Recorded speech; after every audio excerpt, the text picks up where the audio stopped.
Vamos a continuar en esta serie acerca de el 10%, a modo de pregunta. Y para eso vamos a abrir nuestras Biblias en el libro de Génesis. En el libro de Génesis, capítulo 14. Seguimos en nuestra serie hablando acerca del diezmo. Si nos acompaña por primera vez, y sé que hay varias gente que nos acompaña por primera vez, ya hemos venido hablando acerca de algunos aspectos importantes con referencia al diezmo. Y como dice el pastor Marco, no es que necesitemos más dinero, no es que la iglesia está bajando sus ofrendas y por ende tenemos que predicar acerca del diezmo. No es que queremos manipular tampoco, sino que realmente queremos tocar estos temas que son importantes porque aparecen en las Escrituras. Así que con ese corazón dispuesto a escuchar lo que el Señor tiene para nosotros, yo les invito a abrir sus Biblias y seguir avanzando con la serie acerca del diezmo. Hace un par de semanas, Hugo estuvo predicando sobre este principio bíblico tan importante que es base para esta serie y es base para nuestras vidas. Y es que Dios es el dueño de todo. ¿Amén? Dios es el dueño de todo. A Él le pertenecen todas las cosas. Él es el creador. Él es quien nos creó. Él es quien da y Él es quien quita. Porque a Él le pertenecen todas las cosas. Y nuestras vidas están en sus manos. Él es el Todopoderoso. Él es el creador. Y a Él le place dar vida y a Él le place también quitarla. Así que cada cosa que nosotros podamos tener realmente no son nuestras, sino que le pertenecen a alguien más, que es nuestro Dios. Así que tus propiedades, tu familia, tu propio cuerpo realmente no te pertenece a ti, sino que le pertenece a Dios. Y es el llamado del Nuevo Testamento a vivir acorde a las exigencias de nuestro Dios. Por otro lado, el domingo anterior el pastor Marco nos estuvo compartiendo sobre la importancia de recordar que nosotros no poseemos nada, sino que somos... Marco solamente fue el que dijo, ¿eh? Somos administradores de las cosas que el Señor nos entrega. Y tuvimos un lindo desafío de evaluarnos, cada uno de nosotros, para saber cómo nos estamos comportando como esos administradores. Cómo estamos administrando nuestras vidas, qué comemos, si hacemos ejercicio, el descanso, nuestra relación con Dios, si la estamos cultivando. Pero también si es que estamos administrando bien nuestras familias, nuestros empleos, todas las cosas que el Señor pone bajo nuestra administración. Solo somos esos administradores que administran, valga la redundancia, lo que el Señor nos entrega. Así que Dios es dueño de todo, ese es el principio número 1. Somos administradores de lo que el Señor nos da, ese es el principio número 2. Y el día de hoy, no sé por qué me han delegado la tarea más difícil, que es hablar directamente del diezmo. Así que si es que alguien sale de aquí trasquilado, voy a ser yo. Es difícil esta tarea, ¿por qué? Por el abuso que ha habido de algunas iglesias con referente a este tema. Han manipulado la enseñanza acerca del diezmo para la conveniencia de ellos mismos. Tergiversan versículos del Antiguo Testamento y del Nuevo Testamento para así sacar provecho para sus ministerios. No sé si usted ha escuchado, hermano, acerca del evangelio de la prosperidad, que de evangelio realmente no tiene nada. Pero este evangelio, este falso evangelio, ha traído tanto mal a las iglesias y a las personas que se dejan llevar por estas enseñanzas. Si usted viene de alguna de esas iglesias y quizás hoy escucha el tema del diezmo, quizás ya tiene cierto rechazo con mi persona o con la iglesia. Ellos dicen, da tu diezmo y el Señor, ¿qué va a hacer? Te va a multiplicar lo que tú des. Ofrenda y recibirás el doble. Cuando realmente sabemos que los únicos beneficiarios de estas palabras son los pastores, los líderes que predican estas falsedades. Finalmente entonces terminan las personas más pobres porque dan y nunca reciben, y los pseudopastores más millonarios. Pero ¿qué hay de cierto en que debemos diezmar? ¿Qué es lo que enseñan las Escrituras con referencia a este gran tema que se ha malentendido por muchos. Y para eso nosotros tenemos que ir a las Escrituras, porque las Escrituras para nosotros son la base de todo, de nuestra fe, de lo que creemos y de nuestra conducta, de cómo nos manejamos. Así que el día de hoy voy a intentar mostrar cómo las Escrituras nos presentan el diezmo o las ofrendas a la luz tanto del Antiguo Testamento como del Nuevo Testamento, para así poder sacar conclusiones que sean de provecho y aplicaciones para nuestras vidas. Para eso entonces, hermanos, yo voy a estar viendo muchos pasajes de las Escrituras, así que yo espero que esté atento y quiero escuchar esas hojas moverse con rapidez, o esa aplicación, no en redes sociales, pero cambiando de versículo con versículo o de libro entre libro, para que usted pueda comprobar o comparar que lo que yo estoy diciendo es cierto. ¿Ok? Y si es que no, aquí estamos para hablar. ¿Ok? Así que vamos a comenzar a hablar acerca del diezmo, este tema importante. Y para eso vamos a orar y vamos a entregar todo en las manos del Señor. Oremos, hermanos.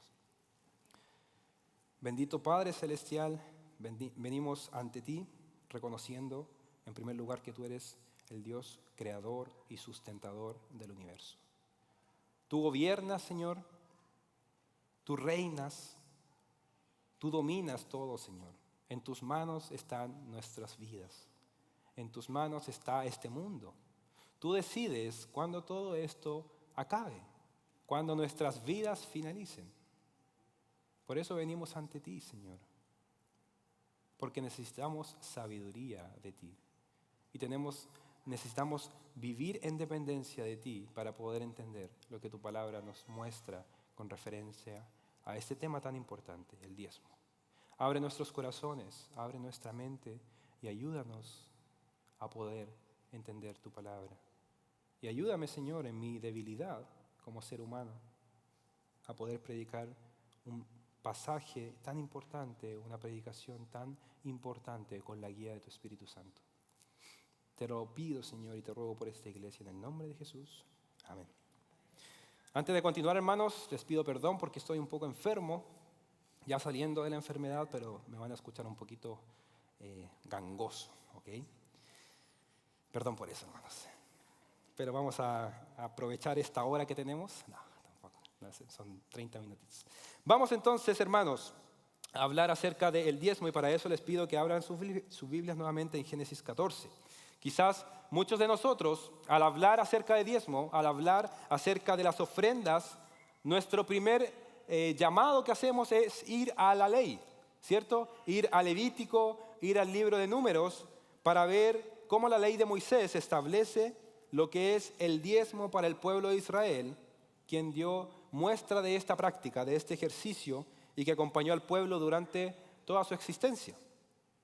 Pero si hacemos esto, si es que nos vamos a la ley, vamos a pasar por alto que hubo un acontecimiento antes a la ley que nos dan señales acerca del diezmo. Y por eso yo les pedí que vayamos a Génesis 14. Vamos a leer versículos 17 al versículo 24. Dice lo siguiente: a su regreso, después de derrotar a Kedorlaomer y a los reyes que estaban con él, salió a su encuentro el rey de Sodoma en el valle de Sabe, es decir, el valle del rey. Entonces Melquisedec, rey de Salem, sacó pan y vino. Él era sacerdote del Dios Altísimo y lo bendijo, diciendo: bendito sea Abraham, el Dios Altísimo, creador del cielo y de la tierra. Y bendito sea el Dios Altísimo que entregó a tus enemigos en tu mano. Y le dio a Abraham el diezmo de todo. Y el rey de Sodoma dijo a Abraham: dame las personas y toma para ti los bienes. Y Abraham dijo al rey de Sodoma: he jurado al Señor, Dios Altísimo, creador del cielo y de la tierra, que no tomaré ni un hilo, ni una correa de zapato, ni ninguna cosa tuya, para que no digas: yo enriquecí a Abraham. Nada tomaré excepto lo que los jóvenes han comido y la parte que los hombres que fueron conmigo, Aner, Escol y Mamre. Ellos tomarán su parte. Esta historia, hermanos, que acabamos de leer, está situada al comienzo del ministerio o de la vida ministerial de Abraham. Para ese entonces Abraham, o Abram, como leíamos recién, recién había sido llamado por Dios para cumplir el ministerio que el Señor le había dicho. Dios llama a Abraham y le dice, sal de tu tierra, de tu parentela, y vete a la tierra que yo te mostraré. Con él la promesa de que Abraham tendría una gran nación e iba a ser de bendición para todas las familias de la tierra. Eso lo podemos ver en Génesis capítulo 12. Así que Abraham salió de su tierra, salió junto a su esposa Sara y junto a su sobrino Lot. Después de eso, junto a su sobrino Lot, se separarían, ¿cierto? Para no pelear por las tierras e irían cada uno por su lado. Al tiempo después ocurre una gran guerra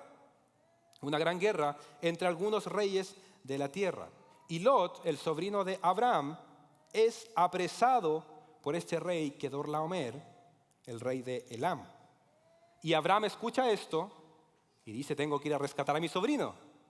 Así que él va, y todo eso lo podemos ver en el capítulo 14 de Génesis. Y Abraham, ¿qué es lo que hace? Derrota a este rey Kedorlaomer y rescata a su sobrino Lot. Y al momento de regresar de esta batalla, está este encuentro misterioso con este personaje. Aparece el rey de Sodoma, quien también había sido derrotado en la batalla, pero también aparece este misterioso rey llamado Melquisedec.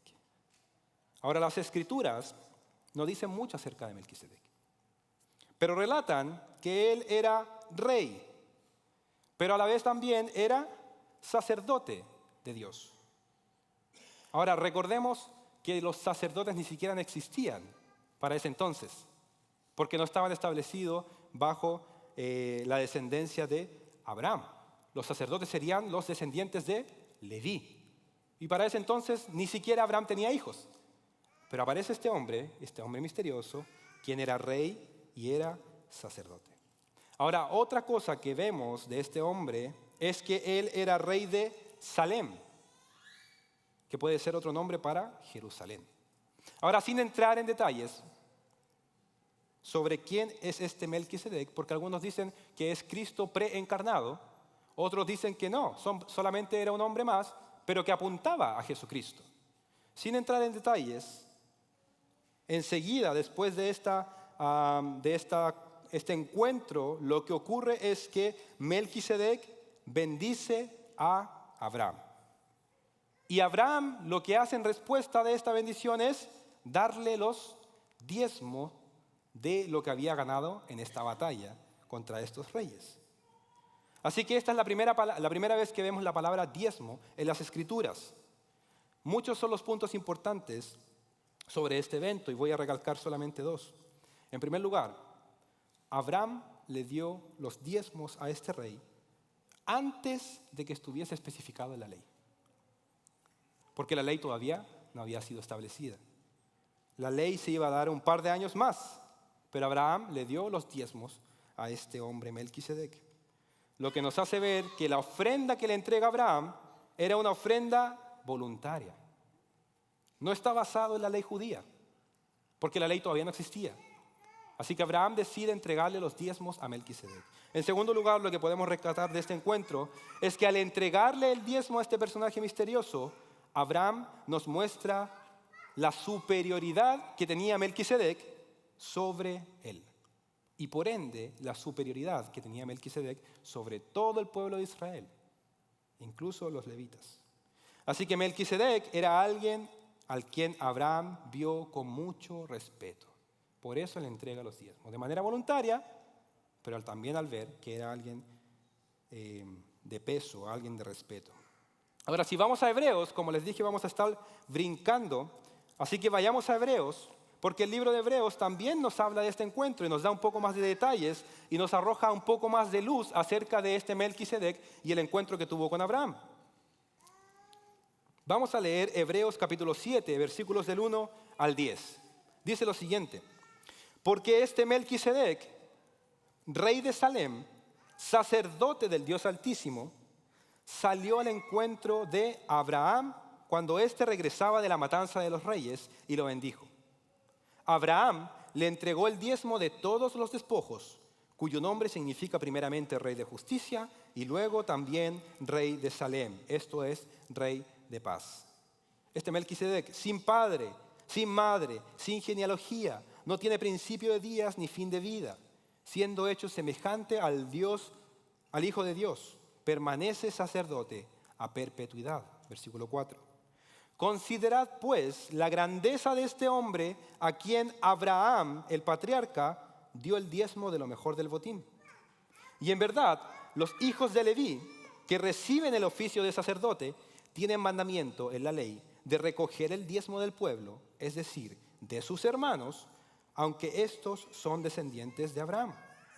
Pero aquel cuya genealogía no viene de ellos, recibió el diezmo de Abraham y bendijo al que tenía las promesas. Y sin discusión alguna, el menor es bendecido por el mayor. Aquí ciertamente hombres mortales reciben el diezmo, pero allí los recibe uno de quien se da testimonio de que vive. Y por decirlo así, por medio de Abraham, aún Leví, que recibía diezmos, pagaba diezmos, porque aún estaba en los lomos de su padre, cuando Melquisedec le salió al encuentro. Así que este pasaje nos arroja un poco más de información con referencia a este encuentro. Melquisedec entonces bendice a Abraham y según el versículo 7 de Hebreos, el menor es bendecido por el mayor. Y además, todo el pueblo de Israel, incluyendo los levitas, son entonces representados por Abraham al darle el diezmo a este hombre tan importante. El menor es bendecido por el mayor. Esta es entonces la primera aparición del diezmo en las Escrituras. Si usted quiere ver sobre los diezmos, esta es la primera aparición en las Escrituras acerca del diezmo. No de las ofrendas, pero sí del diezmo. Una segunda aparición del diezmo, y es anterior a la ley judía también, es un evento que ocurre con Jacob. No sé si ustedes recuerdan, Jacob es nieto de Abraham. Jacob promete que le va a dar diezmo a Dios siempre y cuando él le prospere en la labor que le había dicho que haga. Y esto está en Génesis capítulo 28, versículos 18 al 22, si es que lo quieren buscar. Este diezmo que quiere dar Jacob es más, realmente es, si tú me das, yo te entrego el diezmo. Así que no es para nada voluntario, sino que es condicional. Este ejemplo entonces a nosotros no nos ayuda para poder ver qué es el diezmo, sino que solo nos recuerda que nosotros no le damos a Dios para recibir algo a cambio, sino que es algo voluntario, tal como lo hizo Abraham. Así que no hay una condición por medio. Dios, si es que yo te doy mi diezmo, tú me vas a bendecir de esta manera, tal como lo hizo Jacob. Ahora, fuera de estos dos pasajes, de estos dos eventos, Abraham con Melquisedec y Jacob, tenemos entonces que entrar a la ley judía para saber acerca del diezmo. La ley judía, la ley fue dada por Dios a través de Moisés para el pueblo de Israel. La finalidad de la ley era que el pueblo se comportase como una nación santa, una nación separada del resto de las naciones, un pueblo especial. Pero lo único que hacía la ley realmente era mostrar que el ser humano no podía cumplirla, porque estaba el estándar muy alto. Y como dice Pablo en Gálatas 3:24, la ley es nuestro ayo, es nuestro maestro, nuestro tutor que nos va a guiar a alguien que sí pudo cumplir la ley, y ese es Jesucristo. Así que la finalidad de la ley era mostrar la incapacidad del hombre para poder cumplirla, pero mostrarnos a aquel que sí la pudo cumplir, que es Cristo Jesús. La ley judía entonces tenía muchas especificaciones sobre cómo vivir, sobre cómo trabajar, sobre cómo resolver los problemas, si es que habían conflictos, etcétera, etcétera. Y dentro de esta ley que se entrega al pueblo de Israel, nosotros encontramos lo que es el diezmo. Ahora la ley ordenaba que las personas apartaran el 10%, de ahí viene la palabra diezmo, ¿cierto? El 10% de sus posesiones de una manera tributaria para diferentes propósitos del pueblo. Por eso cuando las iglesias dicen da tu diezmo, ¿cierto? O da tu 10%, nos estamos refiriendo a la ley judía. El problema comienza cuando vemos que la ley judía exigía 3 diferentes diezmos y no solamente uno.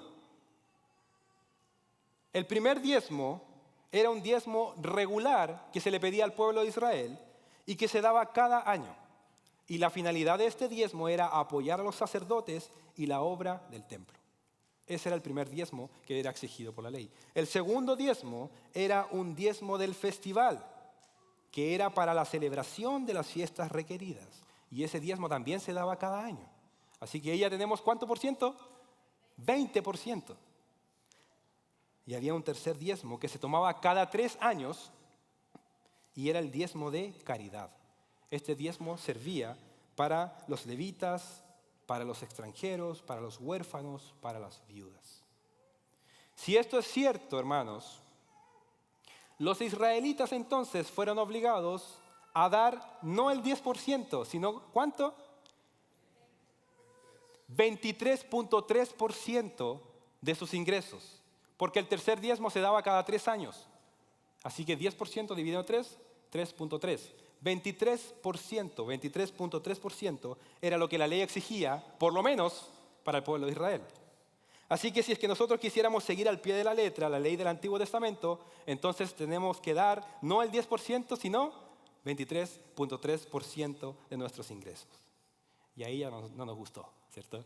Ahí decimos, no, yo ya no soy judío, ¿no? Y ahí ya no soy israelita. No hay que apoyarse en la ley del Antiguo Testamento. Bueno, dejemos de lado el Antiguo Testamento, hermanos. Vamos a dejarlo por un momento y vamos a irnos al Nuevo Testamento.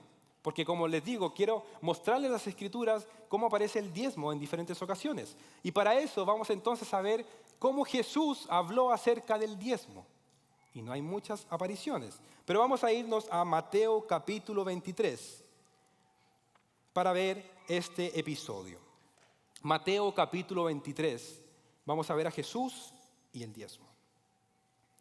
En este capítulo 23, Jesús está confrontando duramente a los escribas y a los fariseos. No era algo nuevo, pero los escribas y los fariseos impedían que las personas se acercaran a Dios debido a las cargas tan pesadas que ellos mismos habían puesto sobre la ley. Estaba la ley judía, pero ellos ponían más carga, ponían más ley sobre la ley, lo que hacía aún más imposible poder cumplir esa ley.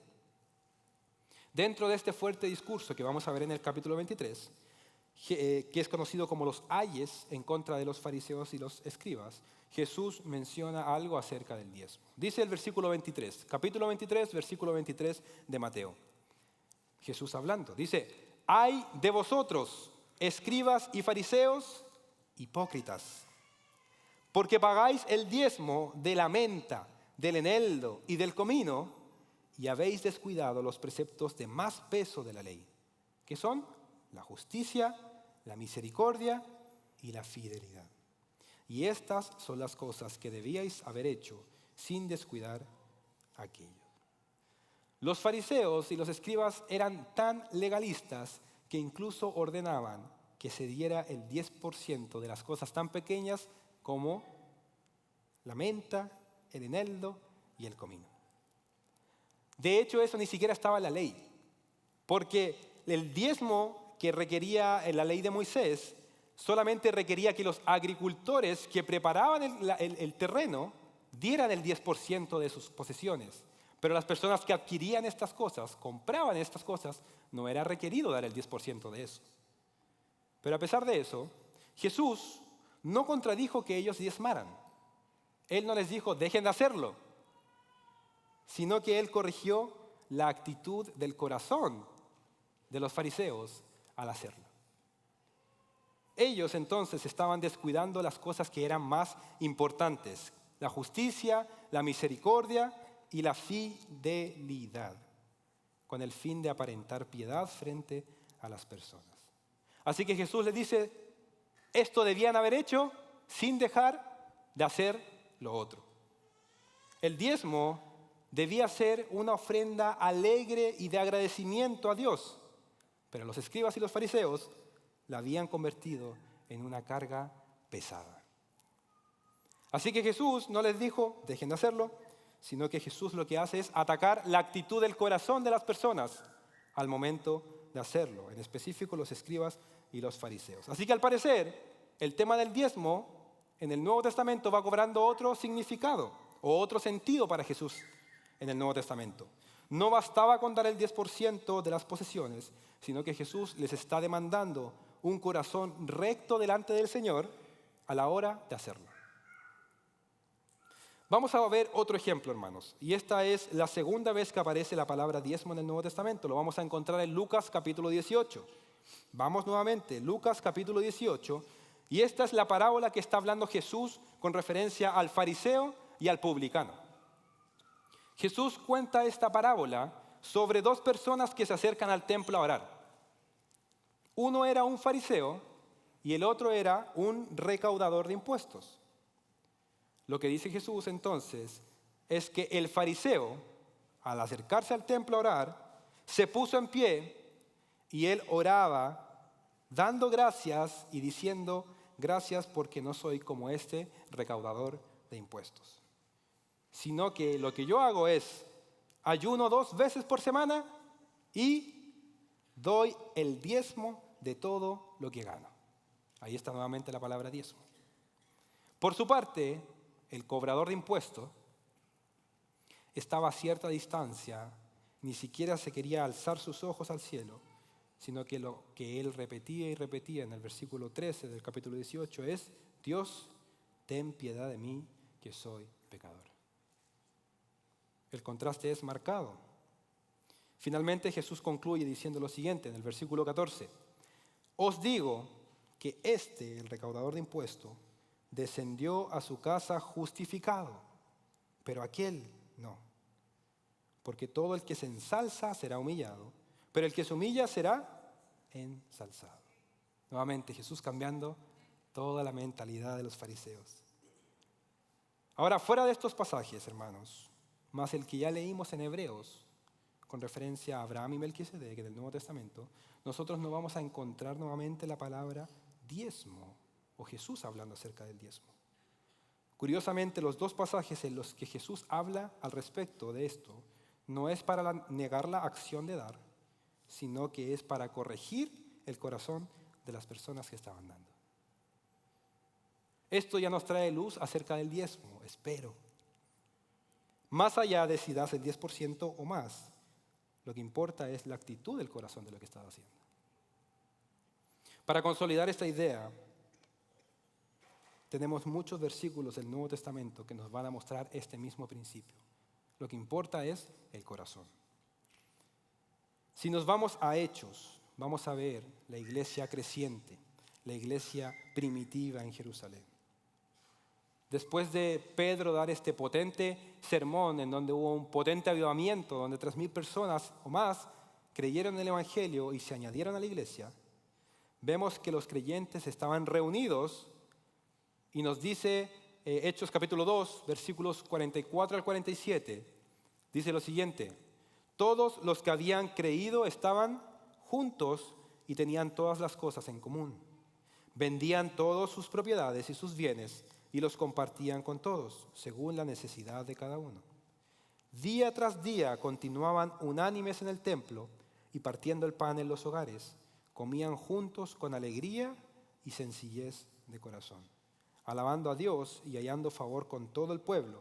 Y el Señor añadía cada día al número de ellos los que iban siendo salvos.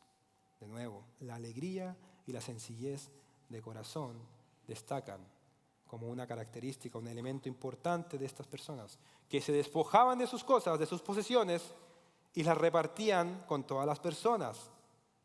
De nuevo, el corazón involucrado. Ahora bien, este texto, lejos de decirnos que el modelo socialista es el modelo que tenemos que tomar, ¿cierto? Donde tiene que haber igualdad económica, donde tenemos que vender todas nuestras posesiones y todos somos iguales, ¿cierto? Lo que nos está enseñando realmente el pasaje es la alegría que tenía la iglesia primitiva al dar, al ofrendar y al compartir voluntariamente para las necesidades de otras personas. De nuevo, el corazón involucrado en el dar. De hecho, más adelante, cuando ocurre el episodio que es muy conocido de Ananías y Zafira, quienes vendieron su propiedad, pero mintieron sobre el precio al cual habían recibido. El reclamo por parte de Pedro no fue el por qué no dieron todo, como si realmente a Pedro le interesase el dinero, sino que por qué habían mentido al Espíritu Santo.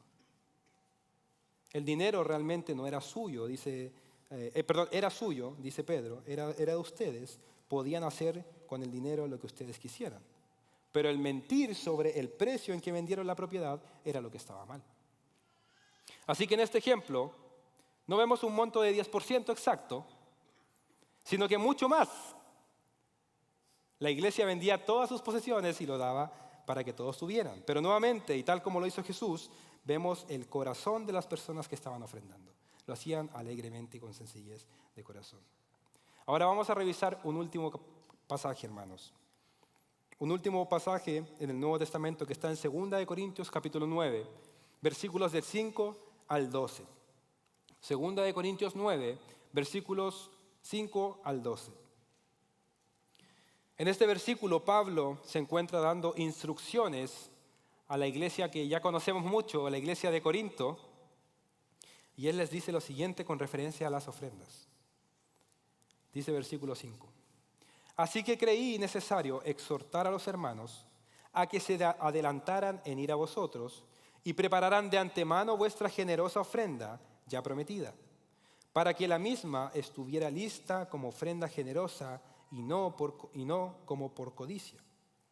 Pero esto os digo, el que siembra escasamente, escasamente también segará, y el que siembra abundantemente, abundantemente también segará.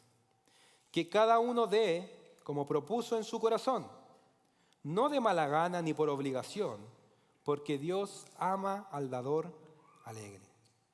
Y Dios puede hacer que toda gracia abunde para vosotros, a fin de que teniendo siempre todo lo suficiente en todas las cosas, abundéis para toda buena obra.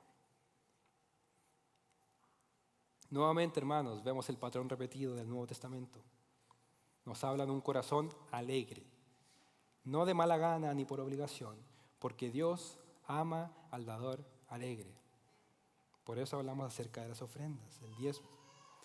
Ahora, si prestamos atención, hermanos, a todo lo que he dicho, nos vamos a dar cuenta de que el diezmo es mucho más que solo poner un monto específico para que tú puedas cumplir con la ley. Con la venida de Jesucristo hay un cambio en el enfoque del diezmo y lo que antes era una ley, ahora se transformó en un deseo interno por querer agradar a Dios con los recursos que el Señor nos ha dado. Lo que antes era una señal externa del compromiso de que yo pertenezco al pueblo de Israel y las exigencias de la ley, ahora el Nuevo Testamento se enfoca mucho más en lo interno, en la actitud del corazón de la persona que está dando. Ahora, ¿qué tiene que ver esto con nosotros? Todo. Muchas son las aplicaciones que podemos sacar de estos pasajes, de estos textos que he leído el día de hoy. Y solamente quiero mencionarles 4 cosas a modo de aplicación para nuestras vidas. En primer lugar, las razones del por qué damos son las mismas que las que vemos en el Antiguo Testamento. El diezmo del Antiguo Testamento, en la ley, se recogía para 3 propósitos fundamentales. En primer lugar, era el cuidado de los levitas. El segundo era el cuidado del templo y el tercero era el cuidado de las personas en necesidad. El día de hoy, ¿tenemos levitas? El día de hoy levantamos ofrendas para el cuidado de los pastores, para el cuidado del edificio, porque no se cuida solo, y el cuidado de los más necesitados. Así que las 3 funciones del Antiguo Testamento hoy siguen siendo vigentes. Las razones del por qué Israel tomaba el diezmo aún permanece para nosotros. En segundo lugar, el diezmo revela lo que hay en nuestro corazón. Una vez escuché de un pastor que dijo, yo nunca he escuchado a alguien que alegue en contra del diezmo que está dando más del 10%. Siempre el que alega es el que está mirando de abajo para arriba, ¿no? El diezmo va a revelar lo que hay en nuestro corazón. Las Escrituras nos muestran que el tema del diezmo o la ofrenda, más allá de cumplir una ley estricta, es un tema del corazón. Abraham dio voluntariamente su diezmo a Melquisedec. El pueblo de Israel daba con gozo más del 10% de sus posesiones. Jesús y todo el Nuevo Testamento nos animan a dar generosamente. Hay un fuerte llamado en las Escrituras, hermanos, a fijarnos en nuestro corazón al momento de dar. En el corazón. Muchas veces nosotros queremos dar de manera egoísta, para ser vistos o para querer ganar el favor de Dios. Y somos como Jacob. Dios, yo te doy solamente si tú me prometes darme esto. Solo si me das lo que te pido. No, hermanos. Nosotros damos por gratitud de todo lo que el Señor nos ha dado. En tercer lugar, una tercera aplicación que podemos sacar de esto es que tenemos que dar con generosidad. Tenemos que dar con generosidad. Buena música esa. ¡Chan! Era antes de decirlo, ¿no? Tenemos que dar con generosidad, hermanos. Todo el Nuevo Testamento, hermanos, todo el Nuevo Testamento hace énfasis en esto. Más allá del monto, la generosidad es lo que importa.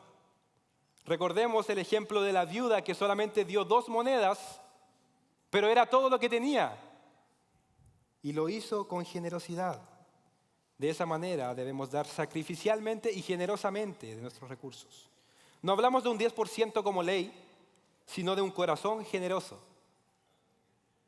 Quizás en algún momento de tu vida no tengas para dar más del 10% y el 10% que das lo estás dando de una manera sacrificial y con gozo.